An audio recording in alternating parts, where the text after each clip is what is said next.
es profesor titular de Ciencia Política en el Departamento de Ciencias Sociales de la Universidad Carlos III de Madrid. Es doctor en Ciencias Políticas y Sociales por la Universidad Pompeu Fabra e investigador postdoctoral en la Universidad Libre de Bruselas. Sus principales campos de investigación son la política comparada, los sistemas electorales y de partidos, el comportamiento electoral, la participación política de los jóvenes o la descentralización política y fiscal. Tienes la familia de la derecha, ¿vale? Y la mainstream right son lo que llamaríamos la derecha tradicional o la derecha convencional. Estos partidos de derecha evidentemente son heterogéneos entre sí. Ustedes tienen, por ejemplo, a la familia cristiano-demócrata, muy influyente tradicionalmente en Italia, actualmente en el caso de Alemania, partidos que tienen orientación conservadora, pero son más intervencionistas en lo económico, que por ejemplo la familia liberal. En algunos sitios ha habido partidos que han tenido una trayectoria mucho más larga que en otros. Fíjense que en los países que son democracias más antiguas suele haber partidos liberales con éxito, democracias más jóvenes, por ejemplo la española, pues no tiene ese tipo de partidos, si quieren luego discutimos por qué. Y por último los partidos conservadores, que han sido las tradicionales oposiciones democráticas, y estos tres partidos han sido parte de lo que podríamos decir el núcleo de las familias europeas desde la Segunda Guerra Mundial para aquí, ¿vale?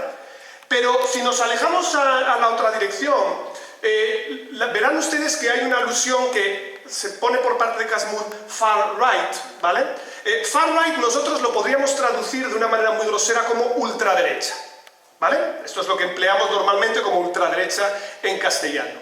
Pero me gusta mucho Casmud porque distingue dos subfamilias dentro de lo que nosotros llamaríamos la ultraderecha. Tienen la extrema derecha, que nosotros lo empleamos coloquialmente aquí en España, pero que de acuerdo con el marco de Casmud, la extrema derecha se caracteriza porque son partidos de corte no democrático. Es decir, son partidos que no aceptan las reglas de juego electoral, que recurren muchas veces a la violencia, que organizan escuadras para intimidar a los rivales. Estamos hablando de partidos, por ejemplo, como Amanecer Dorado, ¿vale? En el contexto de Grecia, o como Jobbik en el contexto de Hungría. Aquí podríamos decir que equivaldría un poco a núcleo nacional, ¿vale? Que tal vez les suene, sería más o menos lo que podría incardinarse aquí. Por el contrario, los partidos de derecha populista radical son partidos que, aunque comparten una parte de la ideología con ellos, han adoptado parte de las reglas de juego de la democracia electoral convencional. Es decir, son partidos que participan de las elecciones, que respetan mínimamente las reglas de juego, que aceptan el Estado de Derecho y los tribunales, aunque luego tienen una ideología muy concreta que ahora les desarrollaré.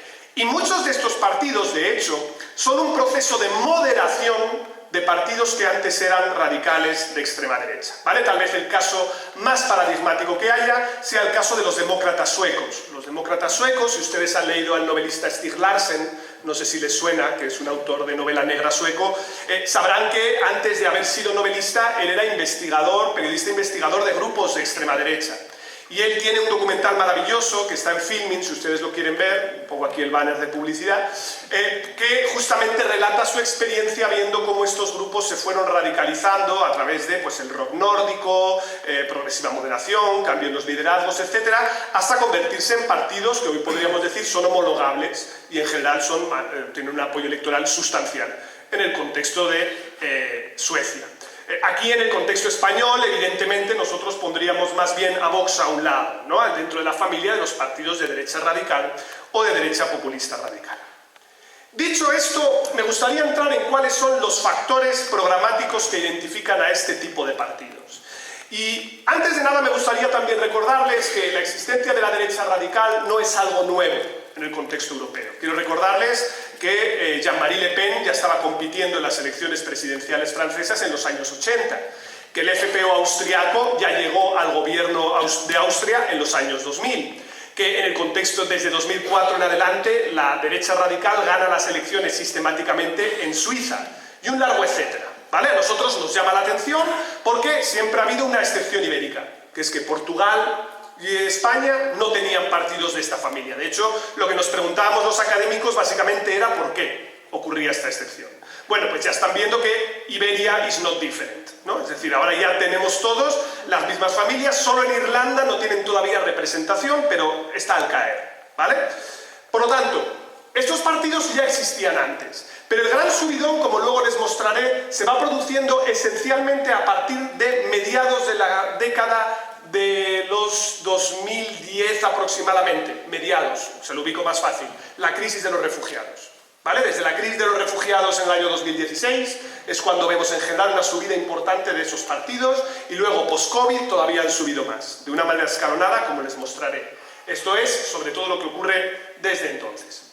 ¿Cuáles son los atributos programáticos principales de estos partidos? ¿Qué cosas defienden? Bueno, básicamente tres cosas. Primero, autoritarismo, es decir, son partidos que están a favor del principio de autoridad. Si yo tuviera que colocar en una escala a aquellos que se colocan en favor de la autonomía del individuo, de derechos de desarrollo personal, etcétera, que sería algo así como las ideologías que nacen de mayo del 68, digámoslo así, estos partidos se colocan en el polo contrario, ¿vale?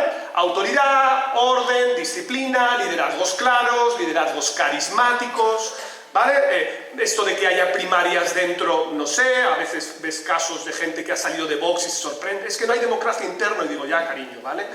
Pues bien, quiero decir, tampoco es algo sorprendente, ¿vale? Tampoco pasa nada, pero tampoco no me vendan la moto. Entonces, dos, estos partidos además se caracterizan por ser partidos nativistas. El nativismo básicamente lo que defiende es la idea de que nosotros por nacimiento tenemos determinada predisposición a unas actitudes o a unos comportamientos. En su visión más dura, el nativismo, que era lo que defendían el nazismo o el fascismo, implicaba que por nacimiento usted, si era judío, pues necesariamente iba a tener un comportamiento inadecuado y por lo tanto en su extremo lleva al exterminio y a la eugenesia, ¿vale? Esa visión del nativismo hoy se ha atemperado, se ha moldeado desde una perspectiva más cultural. Desde la idea de que hay determinadas culturas o determinados grupos sociales que no son compatibles con nuestro modo de vida. Y eso lo que implica es que el nativismo per se conlleva una dosis importante de nacionalismo y de xenofobia. Es decir, mi nación concebida desde una perspectiva esencialista, y eso es muy importante porque hay muchas maneras de sentirse de una nación, ¿vale? Y puedes hacerlo desde una perspectiva más inclusiva o más excluyente. Desde una visión más excluyente implica que hay grupos que no pueden ser parte de esa nación, que además mi nación, siendo superior, obviamente tiene que preservarse, excluirlos, etc. ¿De acuerdo? Y el tercer elemento es el populismo como estrategia. Me gustaría puntualizar aquí. El populismo básicamente lo que consiste es en identificar dos actores en el escenario político. Unas élites y un pueblo barra nación. Las élites son malvadas y corruptas y son las que han llevado a la decadencia a la nación. Lo que hace falta es que mi partido gane las elecciones, acabe con esas élites corruptas y por lo tanto restablezca la grandeza de inserte el nombre de su país aquí. Dicho de otra manera, pongan ustedes como élites a Agenda 2030, el globalismo, Soros, o incluso cuando otros lo empleaban, casta. Me da igual, porque es una estrategia, ¿vale? Lo relevante aquí es que estos tres elementos se tienen que dar a la vez. Ojo, puede haber partidos que incorporen alguno de estos elementos, por supuesto que sí. Pero solo los partidos de derecha radical tienen los tres al mismo tiempo. Es decir, estamos ante algo que tiene un carácter episódico y la gente está ahora muy cabreada y se coordina detrás de estos partidos, pero en 10 años estaremos hablando de otra moda nueva. Pues yo creo que no, y de hecho, si vamos a los datos y nosotros tomamos una perspectiva comparativa y temporal amplia y miramos de momento solo al contexto europeo, pues hombre, las dos familias tradicionales, que como verán ustedes entre los años 50 y 90 eran prácticamente hegemónicas, ¿vale? Sobre todo si cogemos el periodo inmediatamente posterior a la Segunda Guerra Mundial, conservadores, socialdemócratas y liberales, que eran un poco los tres tipos de partidos que se alternaban el gobierno, pues bueno, comienzan una lenta decadencia, ¿vale? Es muy interesante ver cómo aquí hay un sesgo, ¿vale? El sesgo ya se lo explico yo. La academia está girada a la izquierda, ¿vale? La mayoría de los académicos son de izquierdas. Entonces, llevan 40 años escribiendo sobre la crisis de la socialdemocracia. Está muy bien, hay muchos libros, muchos artículos muy interesantes. ¿Puede alguien escribirme el artículo de una vez de la crisis de los conservadores? Lo digo solo por una razón, porque yo creo que es lo que está acelerándose ahora y es más interesante de estudiar. Y tenemos muy pocos datos para saber si esto es algo general. Les recuerdo que los partidos conservadores tradicionales prácticamente han desaparecido de lugares como Francia o Italia. Por lo tanto, me interesa saber qué es lo que está pasando ahí. Y si ustedes miran a la raya, o una imagen negra, ¿vale? Aunque ha colapsado aquí con el fascismo, pero bueno, hagamos aquí una ilusión óptica. Como ven ustedes, ahora mismo está en una media de en torno al 24%. Por lo tanto, hablamos de que hoy tenemos casi un triple empate en Europa. Socialdemócratas, conservadores y derecha radical. Y esta es la realidad del continente. Lo podemos ilustrar de muchas maneras. Yo cojo los datos de la Unión Europea porque es el único momento en el que votamos todos a la vez. Entonces tal vez sea la manera más fácil de comparar, porque luego cada país tiene su lógica. Pero ahí pueden ver cómo progresivamente, mientras que en el 2004 había una, podríamos decir, coalición gordota, ¿no?, de socialdemócratas y conservadores en Europa, o sea, eran los dos partidos hegemónicos, progresivamente empiezan a agostarse, ¿vale? Como ven ustedes, van cayendo, van cayendo, van cayendo y van creciendo las familias de la derecha radical. Esta es la actual composición del Parlamento Europeo. En los 46 escaños se corresponden a la izquierda, ¿vale? Para que vean, no, es que hay izquierda radical, hay de extrema izquierda, sí, pero parece muy pequeñita de existir, ¿no? Porque si uno lo compara con la otra familia, como ahora verán, es bastante menor.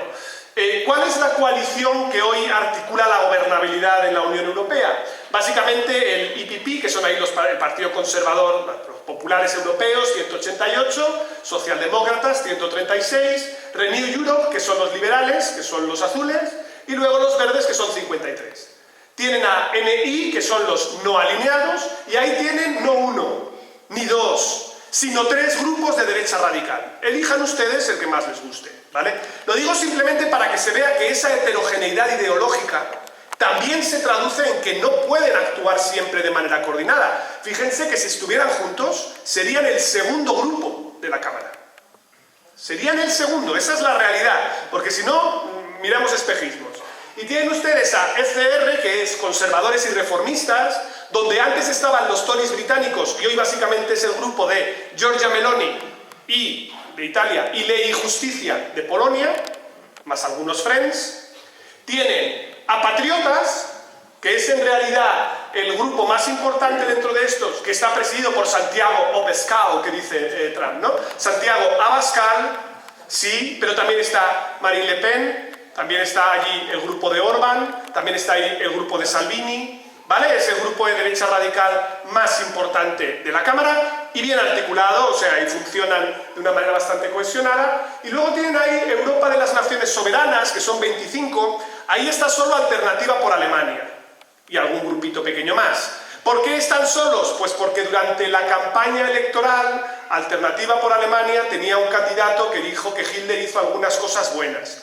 Entonces, resulta que Marine Le Pen no le sentó demasiado bien y lo expulsó del grupo. Digamos que era demasiado nazi para los nazis. Entonces dijeron, oiga, váyase usted, ¿vale?, a otro grupo separado, porque esto no puede ser, porque evidentemente no puede usted criticar la nación francesa porque nos hemos construido contra Alemania. Entonces se expulsó. Yo creo que esto se terminará reconduciendo de alguna manera. En cualquier caso, tres grupos de derecha radical que muestran su pujanza. Estos son los porcentajes del voto que han sacado en las elecciones nacionales en cada partido. Es decir, estamos hablando de cifras que se alejan ya del doble dígito. Es decir, que ya estamos claramente anclados. Ahí tienen a Vox, que sacó un 14,2%. Hoy en los sondeos le colocan en torno al 17-18%. Las legislativas en Francia las ganaría Reagrupamiento Nacional. El primer partido de la oposición, Ley y Justicia, es más fuerte. Alternativa por Alemania. En Alemania, primera fuerza en los sondeos, con además cuerpo de distancia respecto a la CDU. Italia, tienen ustedes también para elegir. De hecho, fíjense que ya estamos en tal nivel de heterogeneidad que en la mayoría de países europeos no hay una, sino dos formaciones de derecha radical. ¿Vale? Nosotros también tenemos dos. Se acabó la fiesta, pero todavía no sabemos eso, si se va a concretar o va a desaparecer. No tenemos ni idea, porque como es un partido, podríamos decir, digital, evanescente, yo hasta que eso no se traduzca en votos no lo puedo. Lo digo porque las encuestas capturan mal a este tipo de partidos, ¿vale? Porque son gente que no responde a las encuestas, normalmente, pero a los grupos de Telegram sí. Entonces, como no sé lo que ocurre ahí, pues no les puedo decir. Y además, evidentemente, están en gobiernos en diferentes países europeos o son los que lideran la oposición, ¿vale? Fíjense que a día de hoy solo Portugal y España, de todos los países europeos, tenían a un partido conservador y socialdemócrata siendo primero y segundo en las elecciones europeas. ¿vale? En el resto o ganó la extrema derecha o quedó segunda. ¿Vale? Aquí en España, de momento el bipartidismo tiene una mala salud de hierro, es decir, sobrevive mejor que en otros contextos. Entonces, ¿por qué? ¿Vale? Ahora ya paso como a la segunda pata. ¿Por qué la derecha radical está tan fuerte? ¿Cuáles pueden ser las razones por las que crece tanto? Y yo siempre doy la misma explicación. Es que está pasando muchas cosas a la vez. Si ustedes ven que alguien le da una respuesta clave sobre por qué se está produciendo este crecimiento de ese partido, le está contando solo una parte de la historia y probablemente la que le interese. ¿Vale? Lo digo porque es un fenómeno que está en curso. Tenemos algo de evidencia empírica o académica sobre qué puede estar ocurriendo, pero casi siempre son argumentos. Voy a intentar presentarles aquí con algunos datos también, pero insisto, probablemente ningún fenómeno, bueno, no, se lo digo yo, ningún fenómeno es monocausal. Ningún fenómeno social viene por una sola causa. Pasan muchas cosas. Entonces me voy a especializar primero en las explicaciones de demanda, es decir, de cómo ha cambiado la sociedad, y luego ya les explicaré las de oferta, que es cómo han cambiado los agentes, ¿vale? Las dos cosas han cambiado, pero por ordenar un poco la cuestión y que haya más claridad en el desarrollo. Entonces, explicaciones de demanda. Primera explicación tiene que ver con una literatura que comienza a desarrollarse sobre todo a partir de los años 2000, que es la literatura de los perdedores de la globalización. Esto, como lo puso Piketty en El Capital del siglo XXI, pues todo el mundo le hizo caso, porque era economista. Los politólogos llevamos escribiendo de esto durante 40 años, pero nadie nos hace caso porque somos idiotas. Entonces, no pasa nada, hay gente que vende bien las cosas y gente que no. Entonces un economista siempre lo vende bien, nosotros, lógicamente. Nosotros pues venimos aquí y decimos, pues creemos esto. Entonces, vale. Bien, la idea de los perdedores de la globalización es la siguiente. Desde los años 80 hemos entrado en una era de hiperglobalización. Interdependencia total, el mundo se ha vuelto más pequeño, los flujos financieros y comerciales mucho más intensos, y eso ha llevado a una serie de transformaciones que generan ganadores y perdedores.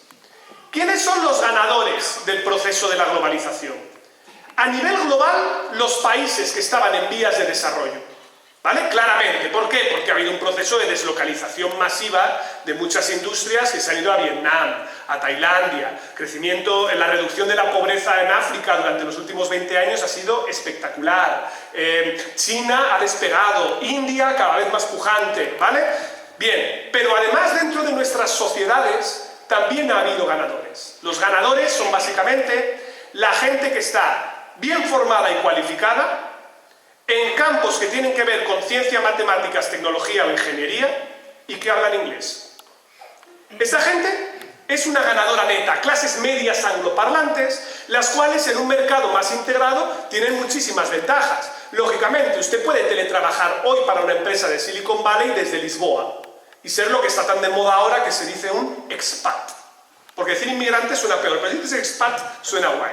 Entonces tú vas allí, te vas a Lisboa, ¿vale? Te quedas allí en un piso estupendo, empiezas a gentrificar de paso el barrio porque ya empiezan a emerger los sitios de cupcakes y estas cosas, y cobras a sueldos de Silicon Valley en Lisboa. Por lo tanto, eres un ganador neto de todo esto.